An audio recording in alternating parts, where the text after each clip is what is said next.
Hi friends, నమస్తే friends. ఇవాళ మీకు చూపించే రెసిపీ ఏంటంటే జ్యూసీగా సాఫ్ట్గా మృదువుగా నోట్లో వెన్నలా కరిగిపోయే గులాబ్ జాముల్ని ఇవాళ మీకు చేసి చూపించబోతున్నానండి. అది కూడా గులాబ్ జామ్ మిక్స్ కానీ మిల్క్ పౌడర్ కానీ మైదా పిండి పంచదార ఇవేమీ లేకుండా జస్ట్ 3 ఇంగ్రీడియంట్స్తో ఇవాళ నోట్లో వెన్నలా కరిగిపోయే గులాబ్ జాముల్ని ఇవాళ చేసి చూపించబోతున్నానండి. ముందుగా నా ఛానల్ చూసిన వాళ్ళైతే సబ్స్క్రైబ్ చేసుకోండి ఫ్రెండ్స్. ఇదిగోండి, ఇక్కడ ఒక చిలకడ దుంప తీసేసుకున్నాను. ఇది వచ్చేసి 1/2 kg వరకు ఉంటుందండి. ఇప్పుడు ఈ చిలకడ దుంపని శుభ్రంగా కడిగి ఈ విధంగా ముక్కలుగా కట్ చేసేసుకోవాలి. ఫ్రెండ్స్, ఈ చిలకడ దుంపలతో చేసిన గులాబ్ జాములు అనేవి చాలా టేస్టీగా ఉంటాయండి. ఇదిగోండి, ఇక్కడ ముక్కలుగా కట్ చేసేసుకున్న తర్వాత వీటిని కుక్కర్లో వేసేసుకొని కొంచెం నీళ్ళు పోసేసుకొని 4 విజిల్స్ వరకు రానిచ్చేసి మెత్తగా ఉడికించుకోవాలి. చూడండి ఫ్రెండ్స్, ఇక్కడ నేను చిలకడ దుంప ముక్కల్ని ఉడికించుకుని తొక్క తీసేసుకొని ప్లేట్లో పెట్టేసుకున్నాను. అలాగే ఒక బౌల్ తీసేసుకొని గ్రేటర్ తీసేసుకొని చిలకడ దుంప ముక్కల్ని ఈ విధంగా తురుముకోవాలండి. ఫ్రెండ్స్, ఒకవేళ మీరు ఈ చిలకడ దుంప ముక్కల్ని చేత్తో కనుక మెదిపినట్టయితే అక్కడక్కడ ఉండలు ఉంటాయండి. అలా ఉండలు ఉండకూడదు. ఈ విధంగా తురుముకొనైనా చేసుకోవచ్చు, లేదా ఈ చిలకడ దుంప ముక్కల్ని మిక్సీ జార్లో వేసేసుకుని మెత్తగా పేస్ట్ చేసేసుకోవచ్చు. చూడండి ఫ్రెండ్స్, ఇక్కడ నేను చిలకడ దుంపల తురుమేసుకున్నాను కదా. అలాగే ఈ తురుముని మనం ముద్దలా చేసేసుకోవాలి. ముద్దలా చేసుకున్న తర్వాత దీంట్లోకి ఒక 1/2 స్పూన్ వరకు బేకింగ్ పౌడర్, అలాగే 1/2 స్పూన్ వరకు ఇలాచీ పౌడర్ వేసేసుకొని 1 స్పూన్ వరకు నెయ్యి వేసేసుకొని దీంట్లోకి ఒక 1/2 కప్పు వరకు గోధుమ పిండి వేసుకోవాలి. మీరు కావాలంటే ఈ గోధుమ పిండి ప్లేస్ లో మైదా పిండి కూడా వేసుకోవచ్చు. కానీ మైదా పిండి అనేది హెల్త్ కి మంచిది కాదు కాబట్టి నేను ఇక్కడ గోధుమ పిండి వాడుతున్నానండి. ఇలా గోధుమ పిండి వేసుకున్న తర్వాత దీనిని ముద్దలా కలిపేసేసుకోవాలి. ఒకవేళ పిండి కలిపేటప్పుడు కొంచెం పలుచగా ఉందనుకోండి, దీంట్లోకి మళ్ళీ 2-3 స్పూన్ల వరకు గోధుమ పిండి కలుపుకోవాలి. ఇక్కడ నాకైతే కొంచెం పలుచగా ఉంది కాబట్టి నేను 3 స్పూన్ల వరకు గోధుమ పిండి వేసేసుకొని మళ్ళీ ముద్దలా కలిపేసేసుకుంటున్నానండి.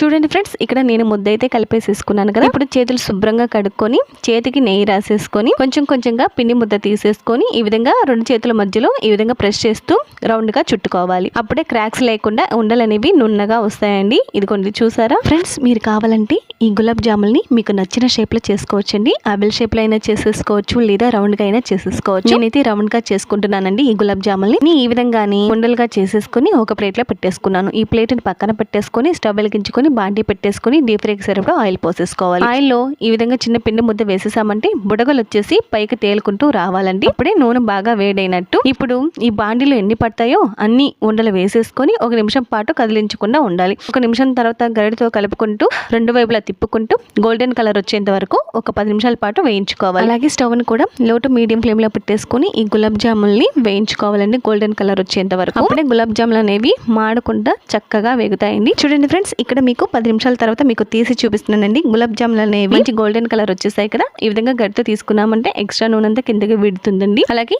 వీటిని ఒక ప్లేట్ లో పెట్టేసుకుందాము. అలాగే రెండవసారి కూడా బాండీలో ఎన్ని పడతాయో అన్ని వేసేసుకొని 1 నిమిషం పాటు కదిలించకుండా 1 నిమిషం తర్వాత 2 వైపులా తిప్పుకుంటూ గరిటతోను ఒక 10 నిమిషాల పాటు గోల్డెన్ కలర్ వచ్చేంత వరకు వేయించుకోవాలండి. స్టవ్ మాత్రం లో టు మీడియం ఫ్లేమ్ లోనే పెట్టేసుకోవాలి, లేకపోతే మాడిపోతాయండి. అన్ని ఈ విధంగానే వేయించేసేసుకొని ఒక ప్లేట్ లో పెట్టేసుకోవాలి. ఇప్పుడు వేరే స్టవ్ మీద ఒక గిన్నె పెట్టేసుకొని ఆ గిన్నెలోకి 1 కప్పు వరకు బెల్లం, 1 కప్పు వరకు నీళ్లు పోసేసుకొని స్టవ్ ని మీడియం ఫ్లేమ్ లో పెట్టేసుకొని బెల్లాన్ని మొత్తం కరిగించుకోవాలండి. ఫ్రెండ్స్, మీకు కావాలంటే ఈ బెల్లం ప్లేస్ లో పంచదార కూడా వేసుకోవచ్చండి. ఇదిగోండి, ఇక్కడ బెల్లం మొత్తం కరిగిపోయింది కదా. ఇప్పుడు పాకం చెక్ చేద్దాం. మనం గులాబ్ జాములకి ఏ విధంగా పాకం పట్టుకుంటామో సేమ్ ఆ విధంగానే ఉండాలండి. ఈ విధంగా పాకాన్ని ఈ విధంగా వేళ్ళతో తీసేసుకొని వేళ్ల మధ్యలో ఈ విధంగా సాగుతోంది కదా, సాగి కట్ అయిపోతుంది కదండి పాకం అనేది. ఆ విధంగా ఉంటే సరిపోతుంది. ఇప్పుడు దీంట్లోకి 1 స్పూన్ వరకు ఇలాచీ పౌడర్ వేసేసుకొని ఒకసారి కలిపేసేసుకొని స్టవ్ ఆఫ్ చేసేసుకోవాలి. అలాగే ఈ పాకాన్ని ఒక 5 నిమిషాల పాటు వదిలేయాలండి. అప్పుడు గోరువెచ్చగా అవుతుంది కదా. అప్పుడు గోరువెచ్చగా ఉన్నప్పుడు మనం ముందుగా వేయించి ఉంచుకున్న గులాబ్ జాములని ఈ పాకంలో వేసేసుకోవాలి. ఇలా పాకంలో గులాబ్ జాములన్నీ వేసుకున్న తర్వాత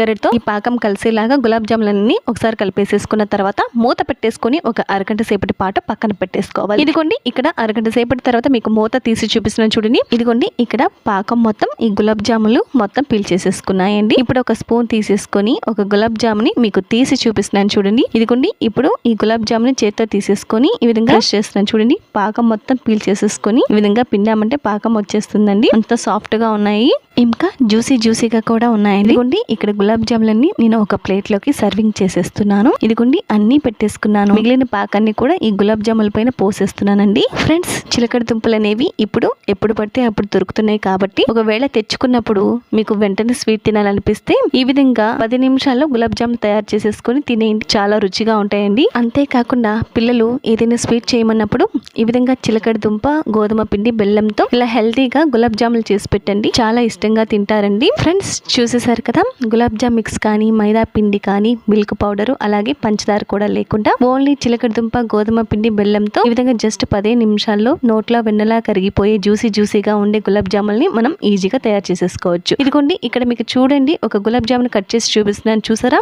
లోపలి వరకు పాకాన్ని పీల్చుకొని ఈ గులాబ్ జాములు అనేవి జ్యూసీగా ఉన్నాయండి. ఫ్రెండ్స్ మీకు అప్పటికప్పుడు స్వీట్ తినాలనిపిస్తే ఈ విధంగా చిలకడ దుంపలతో గులాబ్ జాముల్ని తయారు చేసేసి టేస్ట్ చేసి మీకు ఎలా కుదిరిందనేది మీ ఫీడ్బ్యాక్ ని నాతో షేర్ చేసుకోండి. అలాగే ఈ వీడియో చూసిన తర్వాత రెసిపీ కనుక నచ్చినట్లయితే ఒక లైక్ చేసి అలాగే మీ ఫ్రెండ్స్ కి బంధువులకి షేర్ చేయండి. మరిన్ని రుచికరమైన వంటల కోసం నా ఛానల్ ని తప్పకుండా సబ్స్క్రైబ్ చేసుకోండి. అలాగే గంట సింబల్ ని యాక్టివేట్ చేసుకోండి. నేను చేసే వీడియోలని మీకు ముందుగానే వచ్చేస్తాయండి.